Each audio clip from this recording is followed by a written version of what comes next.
Warriors, Into the Wild. Chapter 8. Yellowfang growled in defense at the approaching paw steps, but Firepaw could sense her panic. The she-cat struggled to her feet. So long. Thanks for the meal. She tried to limp away on 3 legs, and then winced in pain. Nyah.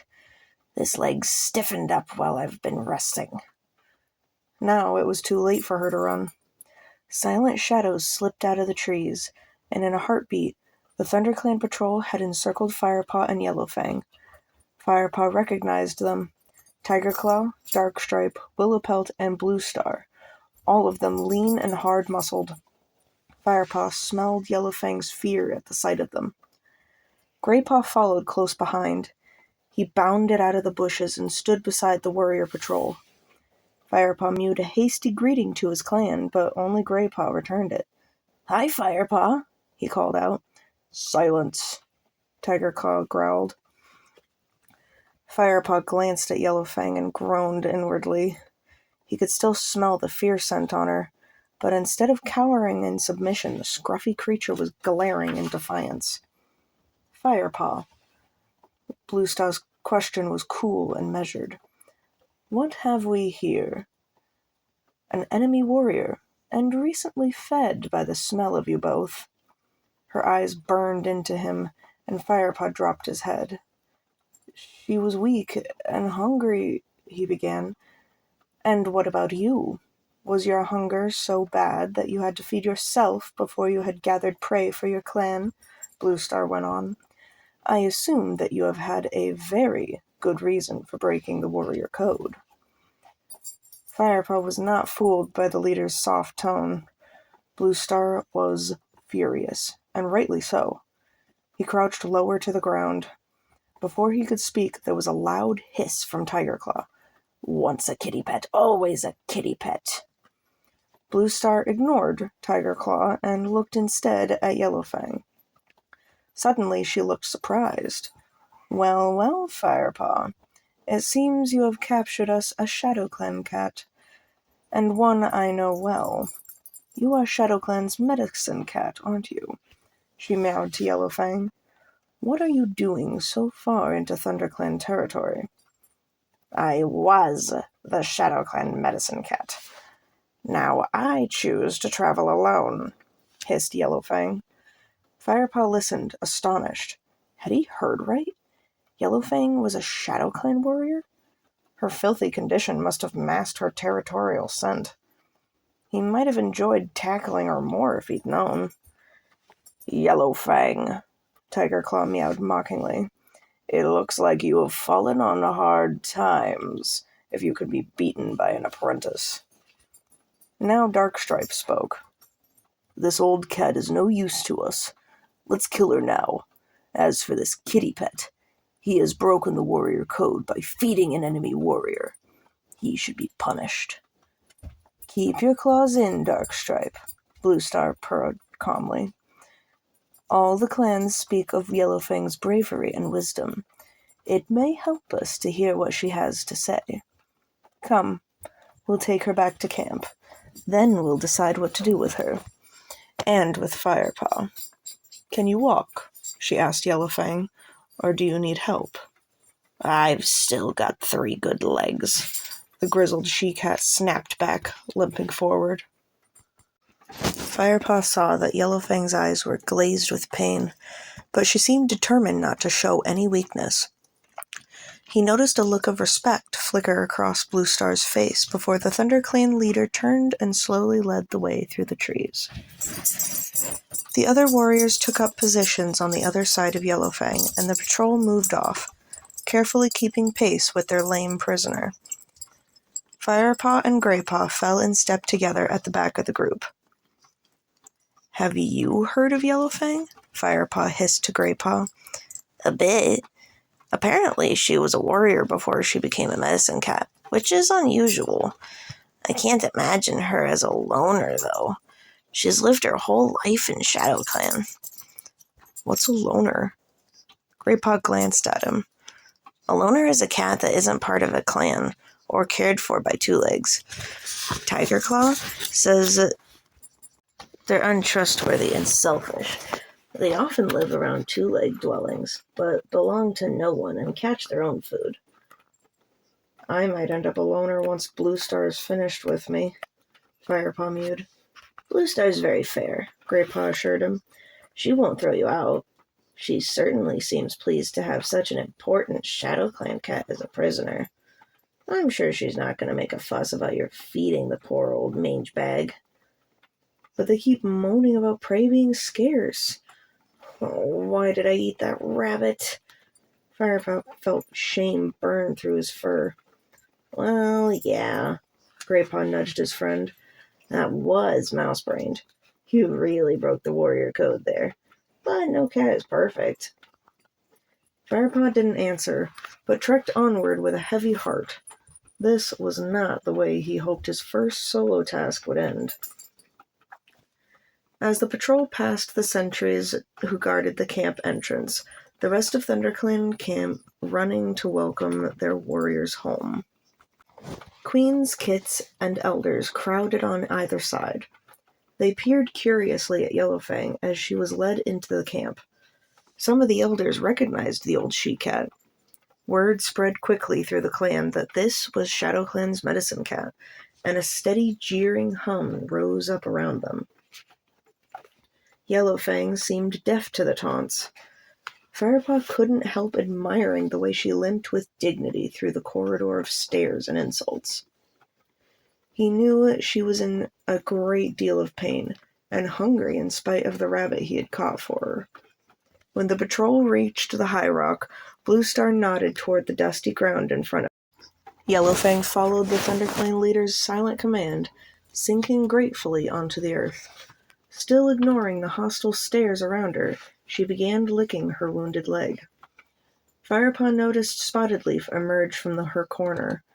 She must have scented the presence of an injured cat in the camp. He watched the crowd part to let the young tortoiseshell through. Yellowfang glared at Spotted Leaf and hissed, "I know how to take care of my own wounds. I don't need your help." Spotted Leaf said nothing, but nodded respectfully and stepped back. Some of the cats had been out hunting, and fresh kill was brought for the returning warriors to eat. They each took some food and carried it away to the nettle patch to eat it. Then the other clan cats crowded forward to take their own share. Firepaw paced hungrily around the clearing and watched as the cats crouched in their usual groups, chewing and gulping. He longed for a morsel, but he didn't dare to take anything from the pile. He had broken the warrior code. He guessed that this meant he was forbidden his share in the fresh kill. He paused beside the high rock where Blue Star was sharing words with Tiger Claw. Uncertain, Firepaw looked to his leader for a signal that he was allowed to eat. But the gray cat and her senior warrior were busy murmuring at one another in low tones. Firepaw wondered if they were talking about him. Desperate to know his fate, he strained his ears to hear what they were saying. Tiger Claw's yowl sounded impatient. "It's just too dangerous to bring an enemy warrior into the heart of ThunderClan. Now that she knows the camp, even the youngest ShadowClan kit will hear of it. We will have to move." "Calm down, Tiger Claw," Blue Star purred. "Why should we move? Yellowfang says she is traveling alone now. There is no reason for ShadowClan to hear of it." "Do you really believe that? What on earth was that foolish kitty pet thinking of?" Tiger Claw spat. "But think for a moment, Tiger Claw," mewed Blue Star. "Why would the ShadowClan medicine cat choose to leave her clan? You seem to be afraid that Yellowfang will share our clan secrets with ShadowClan. But have you thought about how many ShadowClan secrets she might share with us?" Firepaw could see by the way Tiger Claw's fur began to flatten that Blue Star's words made sense. The warrior nodded briefly, then stalked off to take his share of the fresh kill. Blue Star remained where she was. She looked out across the clearing, where some of the younger kits were fighting and tumbling playfully in the dust. Then she stood up and began to walk towards Firepaw. His heart lurched. What was she going to say to him? But Bluestar walked straight past him. She did not even glance at him. Her eyes were clouded with unknown distant thoughts. "Frostfur," she called out as she approached the nursery. A pure white cat with dark blue eyes slipped out of the brambles. Inside, the noise of mewling grew louder. "Hush, kits," purred the white cat reassuringly. "I won't be long." Then she turned to her leader. "Yes, Bluestar? What is it?" "One of our apprentices has seen a fox in the area. Warn the other queens to guard the nursery carefully, and make sure all kits less than 6 moons stay inside the camp until our warriors have driven it away." Frostfur nodded. "I will pass on the warning, Bluestar. Thank you." Then she turned and squeezed back into the nursery to quiet the crying kits. At last Bluestar strode over to the pile of frushkill and took her share. A plump wood pigeon had been left for her there. Firepaw looked on longingly as she carried it away to eat with the senior warriors. Finally, his hunger drove him forward. Greypaw was with Ravenpaw, wolfing down a small finch beside the tree stump. He saw Firepaw approach the pile and flicked his head encouragingly. Firepaw bent his neck, ready to take a small wood mouse in his teeth. "Not for you," Tigerclaw growled, striding up behind him and pawing the mouse away. "You didn't bring back any prey. The elders will eat your share. Take it to them." Firepaw looked over to Bluestar. She nodded shortly. "Do as he says." Obediently, Firepaw picked up the mouse and carried it across to Smallier. The delicious smell of it wafted up Firepaw's nose. He wanted nothing more than to crunch it up with his strong teeth. He could almost feel its life energy flooding in his young body. With great self-control, he laid the prey down in front of the gray tom and then backed away politely. He expected no thanks and was offered none. Now he was glad that he had gobbled up the remains of the rabbit he had caught for Yellowfang. There would be nothing else for him to eat until he went out hunting again tomorrow. Firepaw wandered over to Greypaw. His friend had eaten his fill and lay with Ravenpaw outside the apprentice den. He was stretched out on his side, rhythmically washing a foreleg. Greypaw saw Firepaw approach and paused in his licking. "Has Bluestar mentioned your punishment yet?" he asked. "Not yet," Firepaw replied gloomily. Greypaw narrowed his eyes sympathetically and said nothing. Bluestar's call sounded across the clearing. "Let all those cats old enough to catch their own prey join together for a clan meeting."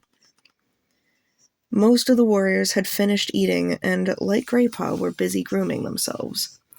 They lifted themselves gracefully to their paws and walked over to the high rock where Bluestar waited to speak. "Come on," mewed Greypaw. He leapt up. Ravenpaw and Firepaw followed him as he scampered over and nudged his way forward into a good position. "I'm sure you all have heard about the prisoner we brought back with us today," Bluestar began. "But there is something else you need to know." She glanced down at the rattled she-cat who lay very still beside the high rock. "Can you hear me from there?" she asked. "I may be old, but I'm not deaf yet," Yellowfang spat in reply. Bluestar ignored the prisoner's hostile tone and continued. "I'm afraid I have some very grave news. Today I traveled with a patrol into WindClan territory. The air was filled with the scent of ShadowClan. Almost every tree had been sprayed by ShadowClan warriors, and we met no WindClan cats, even though we journeyed deep into their heartland." Her words were met with silence. Firepaw saw confusion in the faces of the clan cats. "Do you mean ShadowClan has chased them out?" called Smallier hesitantly. "We can't be sure," Bluestar meowed. "Certainly the scent of ShadowClan was everywhere. We found blood, too, and fur. There must have been a battle, though we found no bodies from either clan." A shocked yowl rose from the crowd in a single voice. Firepaw felt the cats around him stiffen with shock and fury. Never before had one clan driven another from its hunting grounds. "How can Wind Clan have been driven out?" One Eye croaked hoarsely. "Shadow Clan is fierce, but Wind Clan is many. They have lived in the uplands for generations. Why have they been chased out now?" She shook her head anxiously, her whiskers trembling. "I don't know the answers to any of your questions," meowed Blue Star. "It is well known that Shadow Clan has recently appointed a new leader, following the death of Ragged Star. Their new leader, Broken Star, gave no hint of any threat when we met him at the last gathering." "Perhaps Yellowfang has answers," snarled Darkstripe. "After all, she is of Shadow Clan." "I am no traitor. Nothing would make me share the secrets of Shadow Clan with a brute like you," growled Yellowfang, glaring aggressively at Darkstripe. The ThunderClan warrior moved forward, ears flat, eyes closed to slits, ready for a fight. "Stop!" yowled Blue Star. Darkstripe immediately halted in his tracks, even though Yellowfang goaded him on with blazing eyes and a ferocious hiss. "That is enough," Blue Star growled. "This situation is too serious for us to be fighting among ourselves. ThunderClan must prepare itself. From this moonrise onward, warriors will travel in larger groups. Other clan members will remain close to the camp. Patrols will travel the boundary edges more frequently, and all the kits must stay in the nursery." The cats below her nodded in agreement. Blue Star continued, "Our need for warriors is our greatest obstacle. We shall get around this by speeding up the training of our apprentices. They need to be ready even sooner to fight for our clan." Firepaw saw Dustpaw and Sandpaw exchange a thrilled glance. Graypaw was gazing up at Blue Star, his eyes wide with excitement. Ravenpaw just shoveled his paws anxiously. The Brack apprentice's wide eyes showed worry rather than excitement. Blue Star went on. "One young cat has been sharing mentors with Graypaw and Ravenpaw. By teaching him, I shall speed up the training of all 3 apprentices." She paused and looked down at her clan. "I shall take on Firepaw as my own apprentice." Firepaw opened his eyes wide in amazement. Blue Star was to be his mentor? Beside him, Graypaw gasped, unable to hide his surprise. "What an honor! It's been moons since Blue Star had an apprentice. Usually she trains only the kits of deputies." Then a familiar voice rose from the front of the crowd. It was Tigerclaw. "So Firepaw is to be rewarded, not punished, for feeding an enemy warrior when he should have been feeding his own clan?" "Firepaw is my apprentice now. I will deal with him," answered Blue Star. She stared into Tigerclaw's fierce eyes for a moment before lifting her head to address the whole clan once more. "Yellowfang will be allowed to stay here until she has recovered her strength. We are warriors, not savages. She is to be treated with respect and courtesy." "But the clan cannot support Yellowfang," Darkstripe protested. "We have too many mouths to feed already." "Yeah," Graypaw whispered into Firepaw's ear, "and some of them are bigger than others." "I don't need anyone to care for me," spat Yellowfang, "and I'll split open anyone who tries." "Friendly, isn't she?" Graypaw murmured. Firepaw flicked the tip of his tail in silent agreement. There were muffled meows from the other warriors as they grudgingly recognized the enemy's warrior's fighting spirit. Blue Star ignored the murmuring. "We shall kill 2 prey with 1 blow, as it were. Firepaw, as punishment for breaking the warrior code, it will be your responsibility to care for Yellowfang. You will hunt for her and tend her wounds. You will fetch fresh bedding and clear away her dirt." "Yes, Blue Star," mewed Firepaw, his head bowed in submission. "Clear away her dirt," he thought to himself. Ugh. Mocking yowls came from Dustpaw and Sandpaw. Good idea, hissed Dustpaw. Firepaw'd better be good at cracking fleas.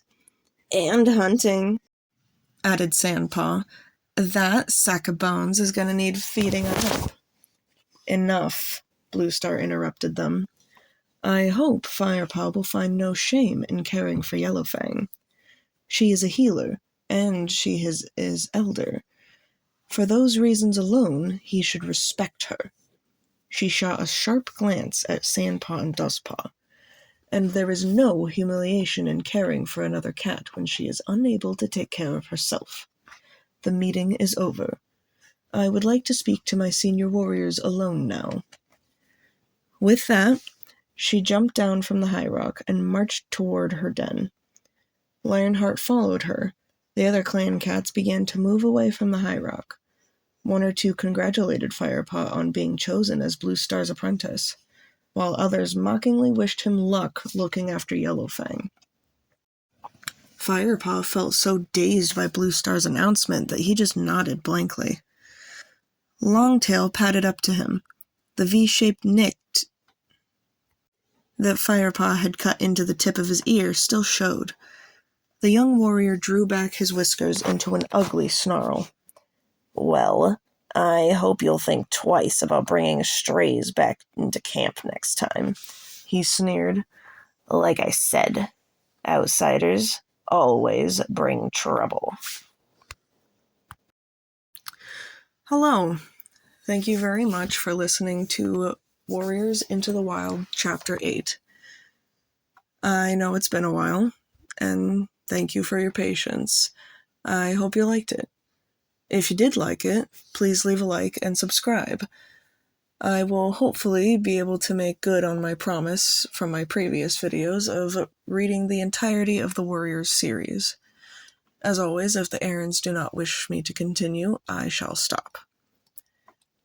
Nonetheless, thank you very much for listening, and may StarClan light your path.